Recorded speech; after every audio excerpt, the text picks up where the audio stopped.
Alrighty, folks. I apologize for that. I got word that we might have not been on, and then I got word that we were on. I am very sorry for keeping you waiting. Um, so we're going to try and get a new link out as quickly as possible. And let's see now. Um, that's the thing with live TV, folks. You never know what could possibly happen. Alrighty.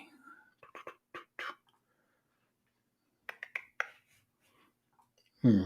Okay.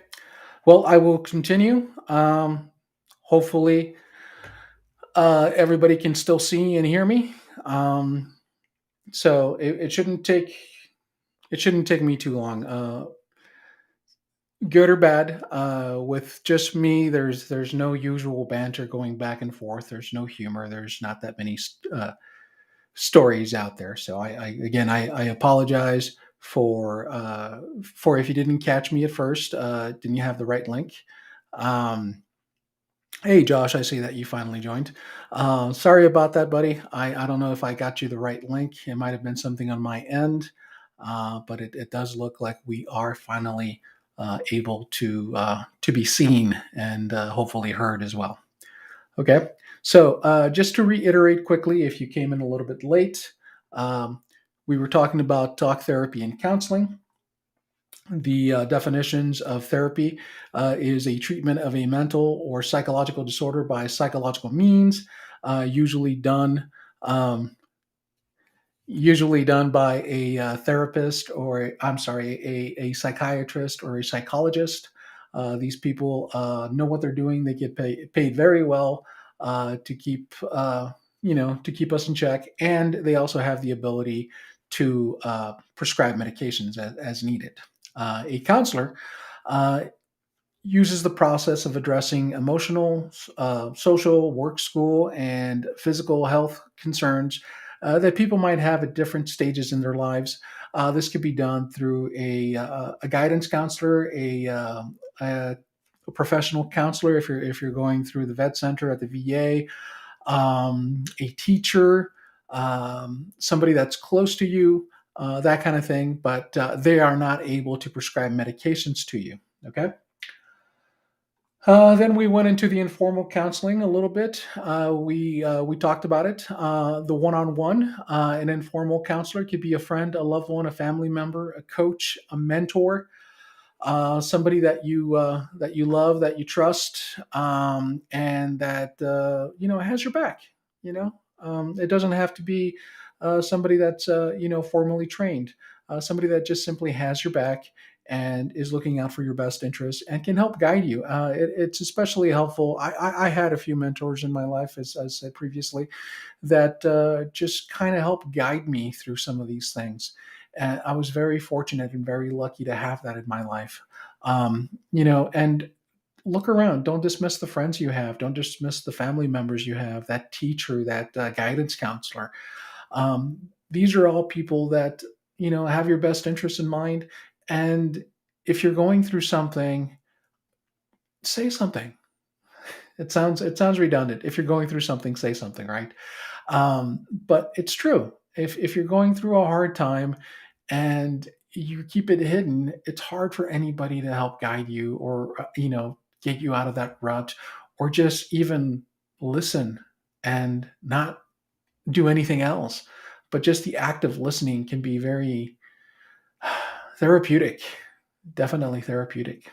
Okay, so another form of informal in a group gathering could be a circle of friends, your brothers in arms, if you would. For me, it used to be the VFW, which was a bar, just to listen to other guys talk about their experiences. It just made me feel that I wasn't the only one. I wasn't alone, and that can be beneficial. That really can. It just much like this show, it provided a safe space where people could talk and not feel judged or um, out of the norm. You know, everybody in there has something. Not that everybody in the VFW has PTSD, but we're all going through this life. We're all suffering through something. Everybody's life has a hiccup or two along the way. You're not alone. You're not the only one. And just making your hurts known starts you on that path to healing. You know, so if you have a circle of friends, some brothers in arms, a gathering, a close group of friends from high school, from college, from wherever, it is definitely um, it is definitely something that is helpful. Our friend Josh finally came on board, and he's making a comment. He says, "I think most people in general are willing to help at a minimum, listen, and that listen, and that in and of itself is a good start. I totally agree. Just having somebody listening to you is huge. It's a great start. Moving along. Again, this is probably going to be a very fast show. Formal counseling and therapy. Um, I still go through formal counseling. I know I'm supposed to be this guy that has his act together. Well, I don't. Why don't I? Because life happens, right? Life happens, and sometimes we get tripped up, and sometimes we fall off the wagon, and we got to get back on, right? Um, if you are familiar with AA and you stumble and you have a drink, well, you don't just stop going to AA, you go back, right? You go back and then you start again. Same thing with depression, with PTSD, with trauma. Sometimes you're going to have a bad day, and that's okay. That's perfectly normal. Bad days are normal. And if it gets really bad where your informal counseling isn't working for you, formal counseling and formal therapy might be the way to go. Like I said, I still visit my counselor at the vet center. Formal is usually, well, for me, it has been one on one. At the vet center, they have professional counselors. These are people that dedicate their lives to helping people like me deal with our issues, with our traumas, with the stuff that's happening. And they really do care. They really, really do care. Um, it's their job to care. So it's kind of they're not too busy because this is what they do for a living. Okay, this is what I'm trying to say. They're not gonna disown you, stop talking to you, or anything like that, because these are people that honestly care, and this is what their livelihood is. And so it says a lot about those people that just want to be there to help. These are the helpers of the world. I know. Um, the professional counselors, the professional psychiatrists, the professional psychologists. The vet center has a really cool way of doing things. Like I said earlier, I had a great counselor. His name was Tom in Farmington, New Mexico. He retired when I started seeing him. He had a great way of just kind of chatting with you. It felt like I was having a beer with a guy every time I went to counseling, so that it wasn't just tell me what messed you up. It was kind of like, how you doing? How's your day going? How's life treating you? How's the wife? How are the kids? It just, to me, it felt like he really cared, and he made it seem so easy. And not only did he actually care, but after he got me to open up, he was teaching me ways to manage and cope my PTSD, right? He's the one that got me into meditation. He had me download meditation apps onto my phone and meditate. And in college I did it. I took yoga, and part of yoga is that meditation that you have at the end of your session. And I didn't realize what I was doing, that it was even beneficial to me in any way, shape, or form. But when I was talking to this guy, and he was just kind of like, you know, meditation's a really good idea, especially if you have PTSD or trauma or depression or fill in the blank. You know, Even if you don't have anything, meditation. just kind of makes things feel better. And so I'm a big fan. I'm a big proponent of meditation as a coping skill, you know, um, or as a management skill, if you would. Josh just commented. I would also comment that if you feel like you and your counselor don't get along well, then continue to shop around for someone you can feel comfortable with. That is so true. Thank you, Josh. So again, these are people, and you're not going to get along with everybody you meet out there. We've known this, right? If you got PTSD, you're probably not getting along with too many people at all. That was my case, right? So yes, definitely. If you have a counselor that you're just kind of like not, you know, square peg round hole type deal, you're just not a good fit. Don't be afraid. Don't be afraid to say, "Hey, is there somebody else I could talk to? Is there another counselor? I just don't think we're a good fit." Uh, I hate to say it, but when you're shopping around for a psychiatrist, a psychologist, or a therapist, or a counselor, it can be a little bit like dating. You're going on that first date. You want to feel them out. You want to know what they're about. If you have any questions about their qualifications, now's the time to ask. You want to feel, do they make you comfortable? Right? Do they make you comfortable when you get there, or are they very rigid and just being there makes you, want to jump out the window? Because it does happen. It does happen. Not everybody that is in the profession is going to be a good fit for whatever it is that you are trying to accomplish. Okay, so yes, thank you, Josh. Make sure to screen your counselors, your therapists, your psychiatrists, and your psychologists. Make sure that um, they are a good fit for you and you're a good fit for them. Okay. Moving along. So, formal one-on-one psychologist, psychiatrist. The VA provides both of these. Again, the couple of times that I've actually seen a licensed person that could prescribe me medication, it was just an evaluation, and they did offer me medication.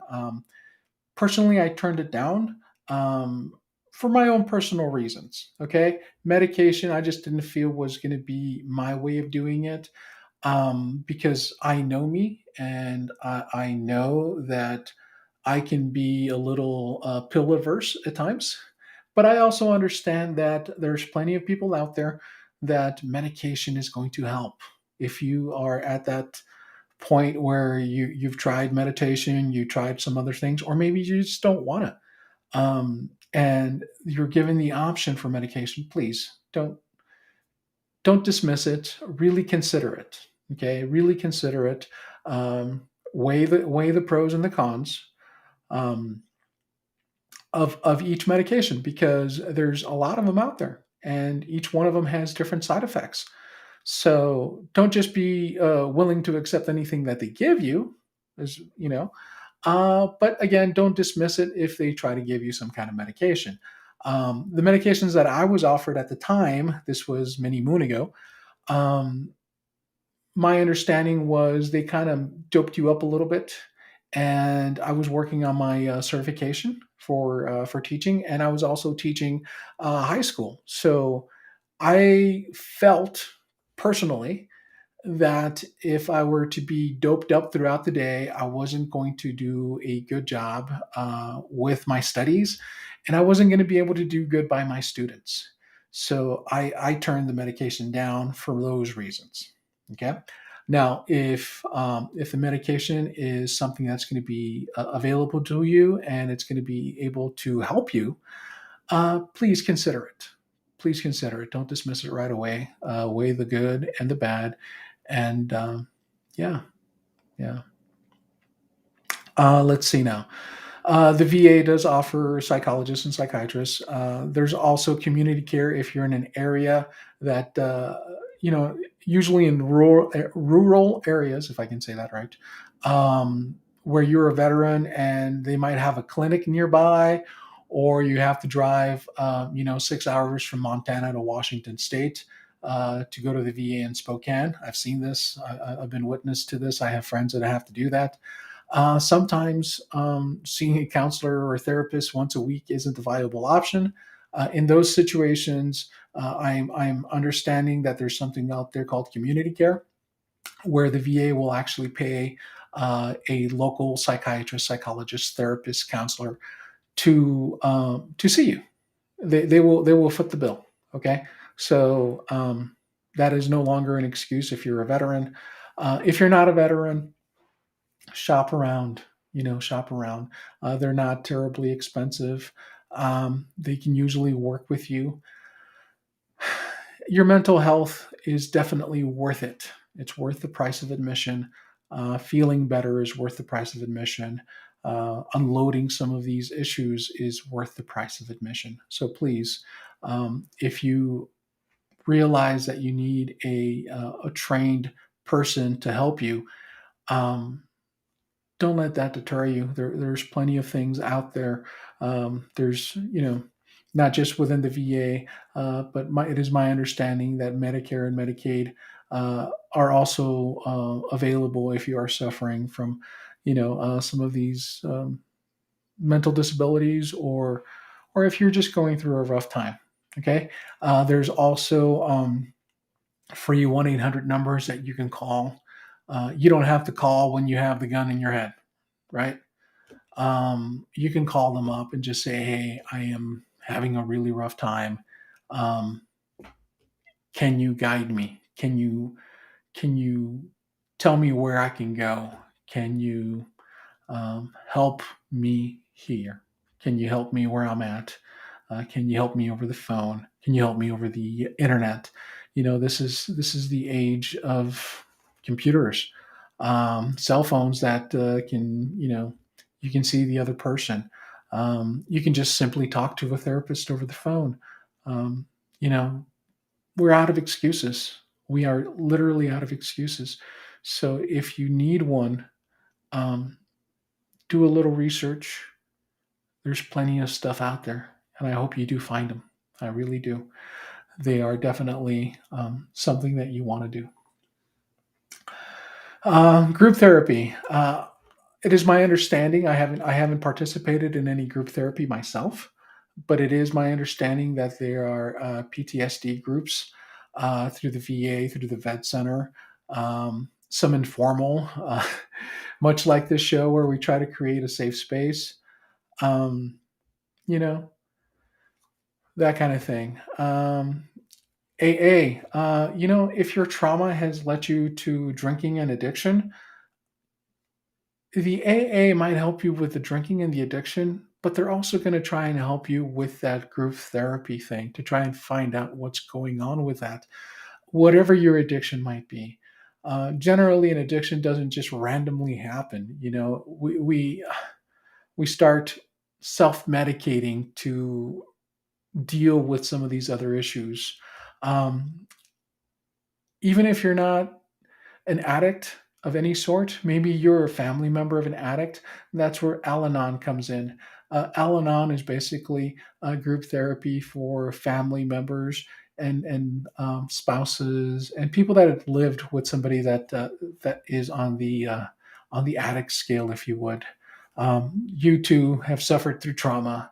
You too have gone through a lot of uh, pain, and you too may need help, right? Um, and of course, regular group counseling and therapy, like you see in the movies, where everybody sits in a circle and sings "Kumbaya." Okay, and we have a couple of questions here. Let's see now. Our good buddy Josh is saying, "Could you comment on what sort of frequency or regularity you might expect when seeing a psychiatrist, counselor, or therapist?" For me, honestly, when I first started, I was in such a bad place that I was seeing my counselor at the vet center twice a week. Um, and that was for the first 3 or 4 months, where they really wanted me to come in twice a week. Um, as I got better, uh, it thinned out to once a week, and then once every couple of weeks. And I am happy to report that I am now seeing my counselor once a month. Um, with the ability to call my counselor up at any time if I'm having a rough day and I just really need to talk to somebody. So I can just pick up the phone, and my counselor is available to me in for emergency sessions or anything like that. I'm sure she has other people that she is seeing. I'm not her only patient.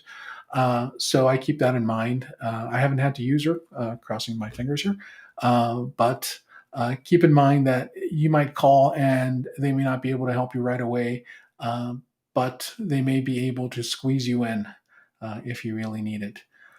So keep that in mind. Um, they're going to see you as often as they believe they need to see you, um, and that kind of a thing. So yeah, Josh said, and by and by that I mean, is therapy usually once a month, a week, or more often, or does it just depend on your particular situation? Yeah, again, it depends on your particular situation. Thank you, Josh. That was a great question. So once again, to reiterate, today we talked about talk therapy and counseling. We went over the definitions of therapy and counseling. We talked about informal counseling, and that was talking one on one with friends, loved ones, family members, coaches, mentors, teachers, that kind of thing in your life. Group informal counseling, circle of friends, people in your squad, people in your unit, people that used to be in your squad or unit, VFW, a bar, any kind of gathering, any kind of close knit friends. Formal counseling and therapy. Again, this is one on one. The Vet Center offers professional counseling. If you wish to, if you're a veteran and you wish to take advantage of that, all these things, if you're a veteran, are free of charge. Okay, so for those of you that are wondering how much is this going to cost me, you're very lucky if you're a vet. We are very lucky because um, they finally decided that mental health is one of the things that needs to be covered. And I apologize if you're not a vet. This is my experience. I don't know how expensive it's going to be if you're not a veteran, and if you have to go through um, just a regular person that's a regular psychiatrist, psychologist, or a counselor out there. But for the informal ones, I understand that social workers can do the same thing. So if you have access to a social worker, if you have access to um, some kind of a government program, I'm sure it would be free, discounted, or not very expensive. The formal ones included one-on-ones with psychiatrists and psychologists. Again, the VA is able to offer some of these. If you are in a rural area, the VA will usually um, cover the costs through something called community care. If you're not, there's independent clinics and offices out there for us. And lastly, group therapy, PTSD groups, AA, Al Anon, group counseling. I'm sure there's a ton of them. I'm just sharing what I've been familiar with. Okay. So thank you so much for joining us this evening. I'm out of information to give you, which is not a bad thing. I wish I had more. I wish I had a bunch of 800 numbers to give you, suicide hotlines, therapy hotlines, if there's such a thing. But I, I hope that just having some of this information um, made your day just a little bit better. So please join us next week, where we hope to see our friend Chris come back, and we'll ask him a couple of questions about Egypt. Um, Same bad channel, same bad time. It'll be Friday, 7 p.m. Um, and have yourself a great evening, a great weekend, and a great life. And we hope you are able to join us.